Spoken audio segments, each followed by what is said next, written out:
Mes chers collègues, 39 degrés hier à Paris, 37 à Lyon, 39 à Brive, 40 dans la Drôme, le dérèglement climatique est déjà là. Au rythme des émissions de gaz à effet de serre actuelles dans le monde, l'objectif de l'accord de Paris sera manqué d'ici 3 ans. C'est ce qu'a démontré récemment un collectif de chercheurs du Centre national de la recherche scientifique et de Météo France. Et la France participe de ce recul climatique avec une baisse de ses émissions de 1,8% seulement en 2024, très inférieure aux 5% annuels qui seraient nécessaires. Les effets dévastateurs de ce grand bouleversement du climat, nous les subissons déjà. Les épisodes caniculaires se multiplient, la mer Méditerranée devient une mer tropicale dépassant les 26 degrés. Alors que nous ne sommes pas encore sortis de la vague de chaleur actuelle, la Savoie est touchée par des inondations d'une violence inédite en 70 ans. Et n'oublions pas qu'il y a encore 3 mois, c'était la Corrèze, le Puy-de-Dôme, la Côte d'Or et bien d'autres qui étaient sous les eaux. Sans oublier les Outre-mer où le cyclone Chido a complètement rasé Mayotte en décembre, suivi de près par le cyclone Garance à La Réunion, des épisodes dévastateurs qui laissent des familles endeuillées et désemparées. Le coût est d'abord humain, mais il est aussi matériel. D'après France Assureurs, le coût moyen des sinistres climatiques est passé en France de 1,5 milliard d'euros en 1990 à 5 milliards en 2024. Et le pire est devant nous, car si en France métropolitaine, le réchauffement a déjà atteint 1,7 degré par rapport à l'ère pré-industrielle, il va s'aggraver suivant le réchauffement mondial qui devrait atteindre 3,2 degrés en 2100. Et que fait l'État ? Rien ou presque. Le gouvernement ne semble pas prendre la mesure des conséquences du dérèglement climatique et laisse les Français vulnérables face aux événements extrêmes à venir. Il a présenté en mars son plan d'adaptation, le PNAC 3, à grand renfort de communication, mais aucun moyen supplémentaire n'y est dédié.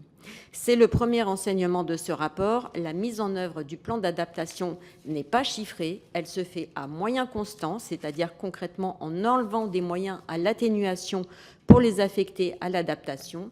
Et ce redéploiement de moyens est très insuffisant par rapport aux besoins.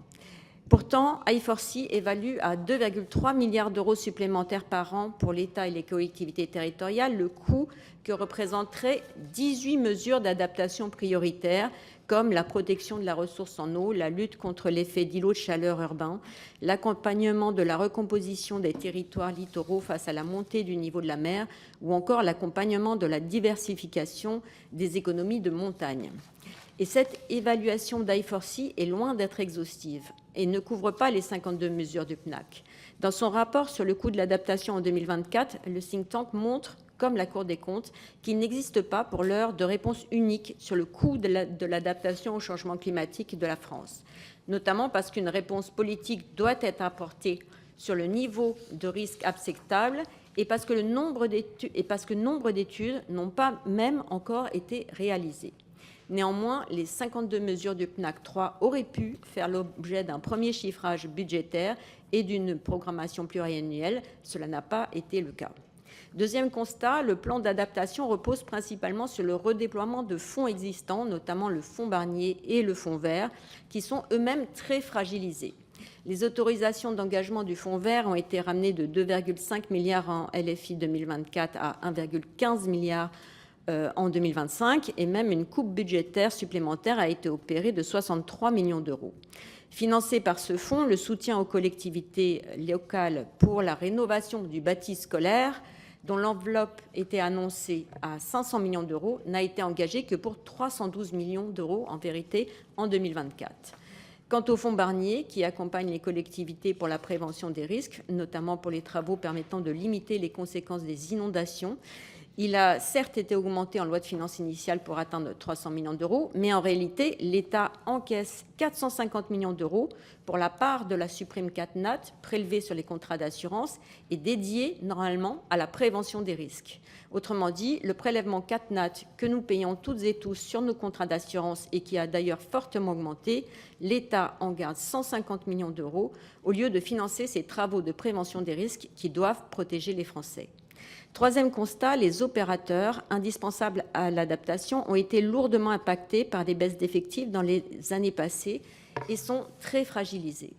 À titre d'exemple, malgré leur importance capitale pour l'expertise et la mise en œuvre des mesures pour l'adaptation, des opérateurs comme Météo France ou le CEREMA ont perdu respectivement 19 et 18% de leurs effectifs en 10 ans.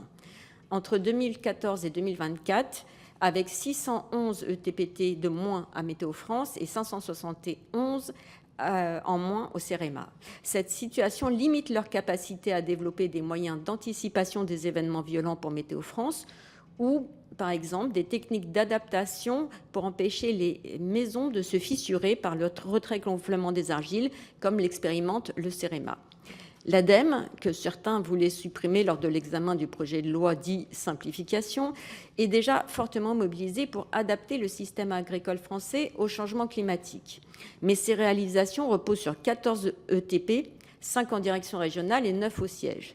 Et le principal goulet d'étranglement pour l'adaptation des collectivités reste la disponibilité et la pérennisation de chargés de mission sur ces sujets.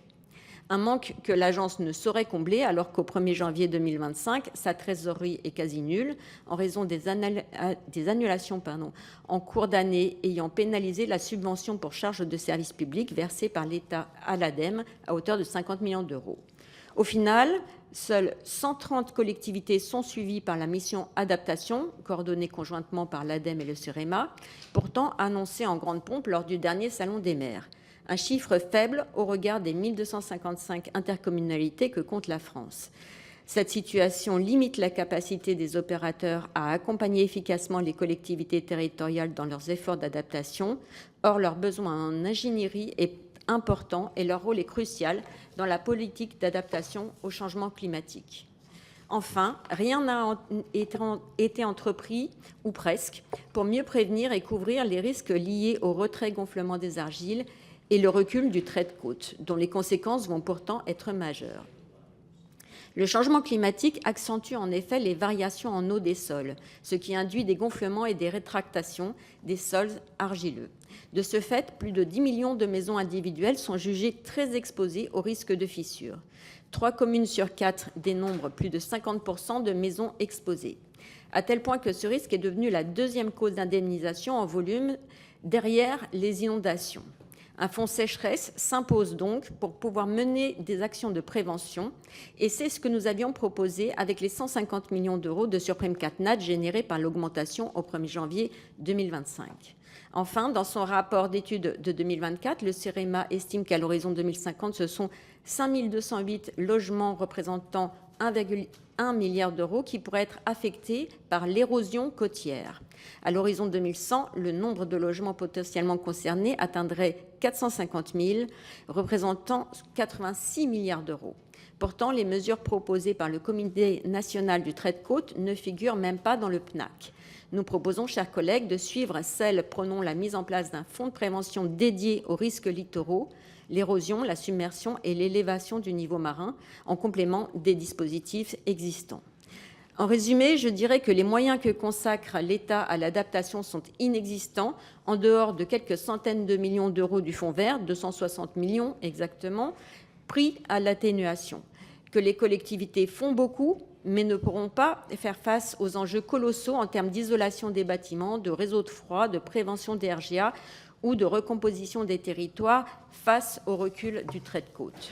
Nous avons donc fait 12 recommandations, dont la plus importante est l'établissement d'une programmation pluriannuelle des moyens de l'adaptation qui constituerait un volet budgétaire du PNAC 3, parce que vous l'aurez compris, chers collègues, en responsabilité, nous ne pouvons plus attendre pour mener concrètement des travaux d'adaptation qui sont nécessaires pour protéger les Français.